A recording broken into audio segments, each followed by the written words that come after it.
It is now time for the test speaker for the evaluation portion. And we will have 1, 2, 3, 4 evaluations. Pat Rich is a relatively newcomer to Toastmasters. She is a member of 1810, which is the oldest and most prestigious club in District 48.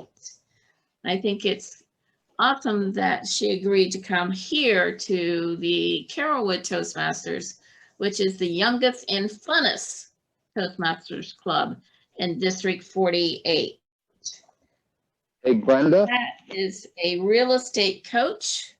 She teaches sales of selling of sales. The title of her speech is Sell or Be Sold. She teaches the sales process.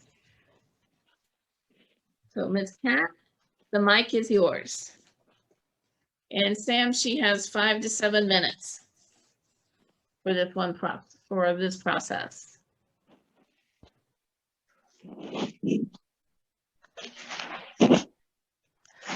Tell me what these things have in common.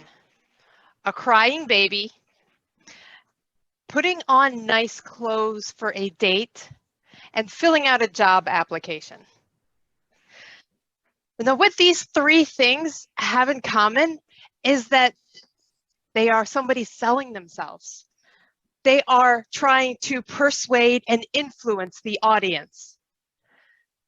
Now, the sales that they are doing, the point is the persuading and influence of the audience to take action. Now, over the next 5 minutes, I am going to prove to you that you are a salesperson and that you may be already sold on 7 deadly myths of the sales process. Now, the title of the speech is Sell or Be Sold. Now, you will either sell or you will be sold on these 7 deadly myths.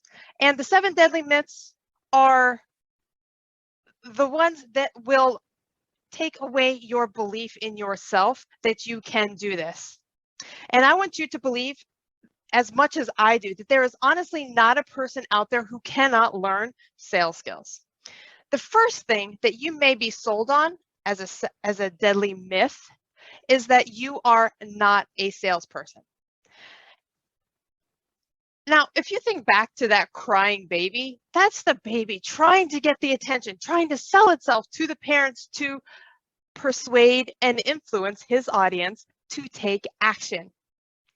Now, but whether it's a crying baby or a kid whining in the supermarket because they want this candy, or the parent using the candy to bribe the kid, the dating, if you've ever been on a date, if you've ever made friends, if you've been on a job interview, these are all instances of you selling yourself.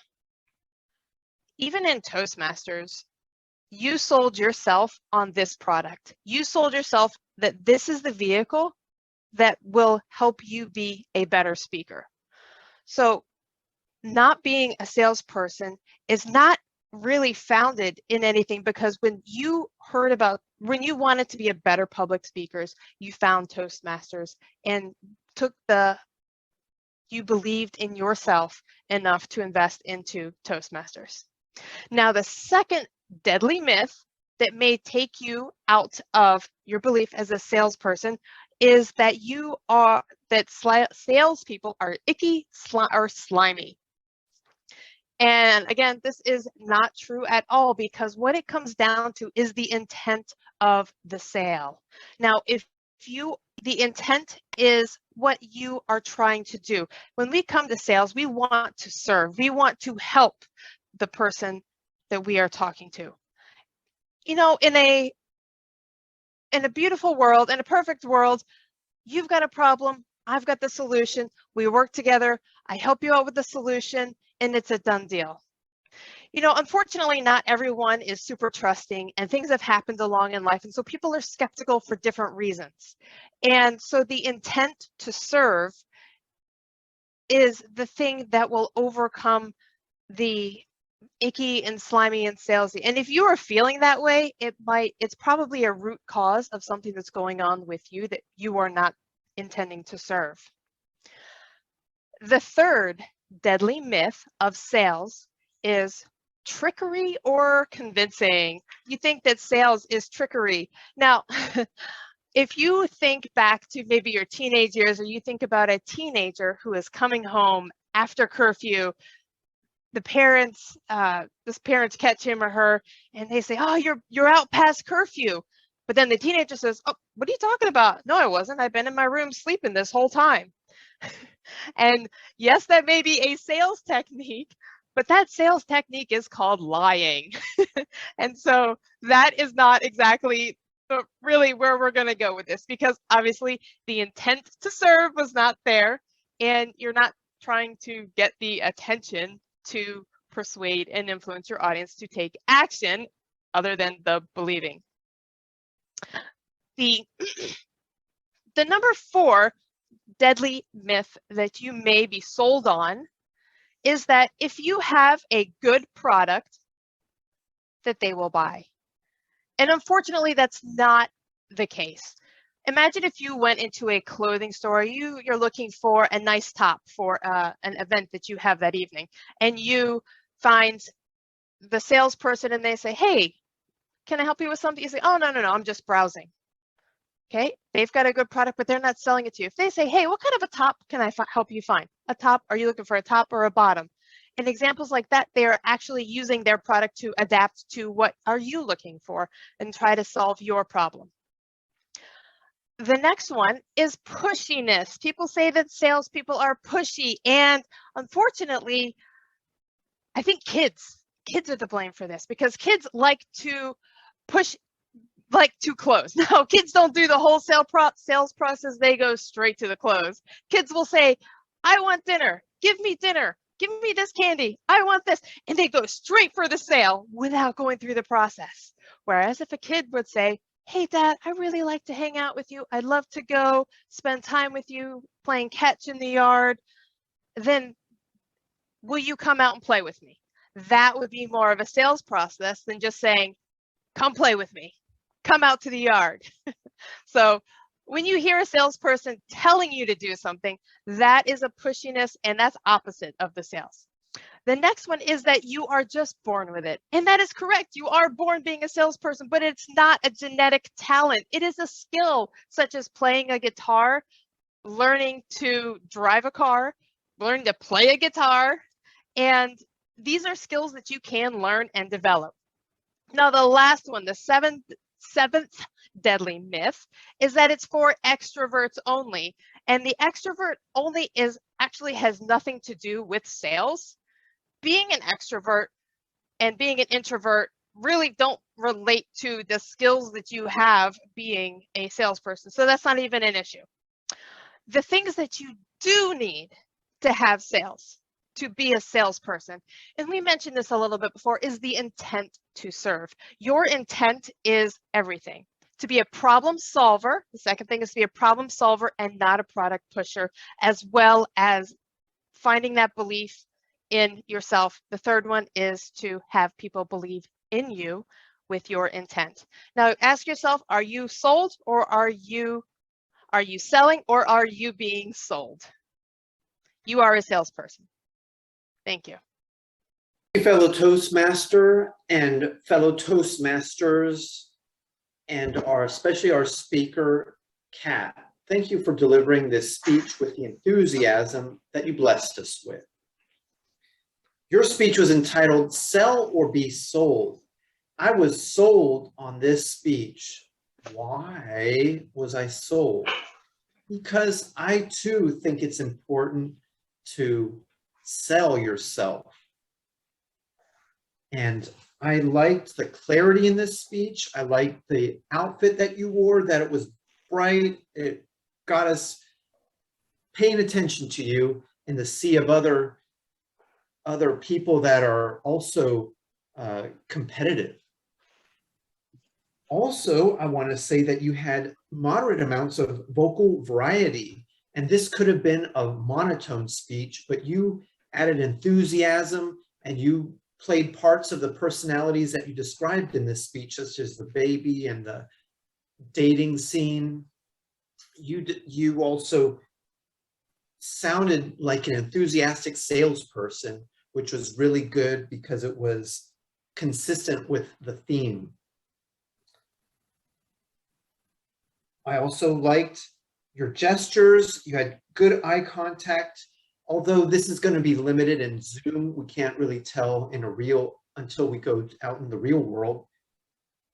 But I think you did as good as you could do in the Zoom world. You were certainly comfortable.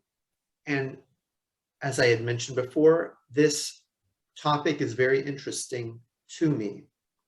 As myself, I've been in and out of jobs. I've had to get one job and then get out of a job and then have to get back on my feet and try to get more interviews and try to, at those interviews, try to tell what I can do for the company. And I know it's hard to do this, but you know, a lot of good strategy has helped me out. And as well, it also, something that has helped me out is also talking to people who are a little older than me and have done this in the past. But I don't want to talk about myself. I want to focus on you. What you did was really good and interesting and a lot of interest. Something I would have liked to add, maybe to, instead of talking about 7 deadly sins, maybe talk about 3 sins that we could focus on. And the reason I say that is because it kind of takes me a little out of focus. I prefer to just focus on 3 aspects that I can just spend a little bit more time on and perhaps hear a little story about how each of those play out. But nevertheless, you did an excellent job. I love your enthusiasm. I love the vocal variety and I love the clarity. I look forward to more speeches from you, Kat. Thank you. Fellow Toastmasters and contest share. Wow, what a wonderful speech, Kat. That was really very knowledgeable about sales, especially for me who I'm not from the sales background, but I understand what sales is not and what sales is now with your speech. I really like the introduction that set us what we are going to listen to.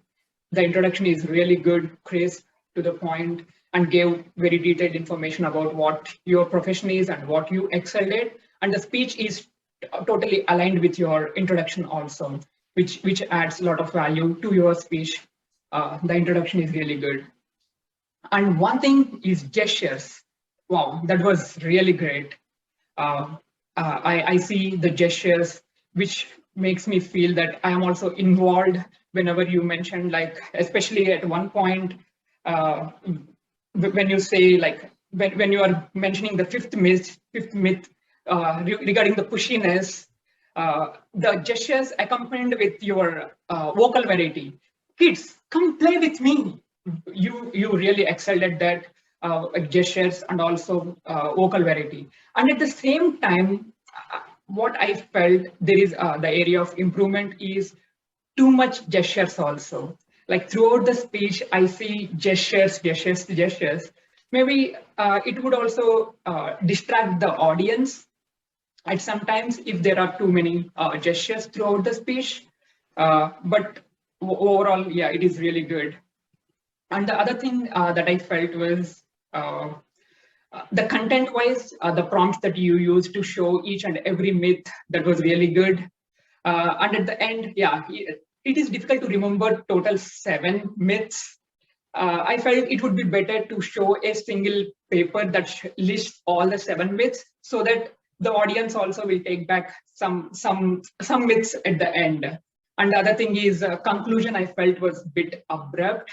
It would be really better if you give a little bit of time to the conclusion also, so that we really understand what sales is and what sales is not. but you changed my perspective about what sales is not. And the myths, like so far, because this is one topic that we encounter with in our day-to-day lives everywhere. Like obviously, like we have to buy certain things, and it is through sales. So that topic is really interesting to the audience, and I see the audience also when you are giving the speech. So they are drawn to you, like listening to what you are going to tell, each and every myth that you are going to tell. Your clarity is really good. I am able to understand the entirety of the speech. That was really good. And the topic is very relevant to the audience, and the audience are really engaged towards your speech. Overall, fantastic speech, Kat. Over to you, Contest Master. Thank you very, very much. Kat, sell or be sold. With your incredible smile right from the start, consider me sold, because you definitely connected with your audience. It's obvious, even if you're new to Toastmasters, you're not new to public speaking. You were definitely prepared. You gave us 7 different deadly sins about sales that would be important to consider, especially if you're engaging on the first time going into a sales career or having that be part of your business. I liked your gestures. Your gestures were very lively. They were right there from the start. You had to smile before you even got on there. Your gestures were consistent. They didn't necessarily go too quickly, which is something that sometimes happens in the Zoom environment. Opportunities for consideration, I would think that maybe give us a little bit more on who the sources are of those deadly sins. Maybe some quotes or maybe some statistics, or it could be part as your life experience, being that you are a real estate educator. I would have liked to involve the audience a little bit more in the why. You know, why is it important for us to know these deadly sins? Is it to make us more accomplished in our lives where we are in a selling role? Or is it more to be prepared if someone perhaps is selling to us? So a little bit more on the audience connection. The eye contact, I think that the eye contact could improve a little bit. Not sure whether notes might have been distracting, but it is a challenge to look at each member of your audience in a Zoom environment. If you look at Mike Carr as the international world champion in 2020, he used this medium of the online video, the online speech very, very effectively. Now, you talked about extroverts, and you also said that they didn't necessarily have a leg up on the introverts when it came to selling. Not really sure, but I do remember Susan Cain, who won the Golden Gavel Award, once saying that the biggest challenge was to get out there and to sell herself. Now, in summary, I thought that you definitely had a presence. You wanted to be here. You challenge yourself, a brand new Toastmaster, 2 speeches, and you go out and perform in front of 4 different people who are going to evaluate you. That takes a little bit of courage. So you definitely challenge yourself just by being here. I think that one final part of the summation would be to make certain that you know who your audience is. I'm not entirely sure whether you were preparing to tell us about the 7 deadly sins for the salesperson or perhaps for the recipient. It definitely would make me ready, though, should it come down to a Girl Scout knocking on my door and saying, "Hey, can you buy some cookies?" Madam Contest Chair.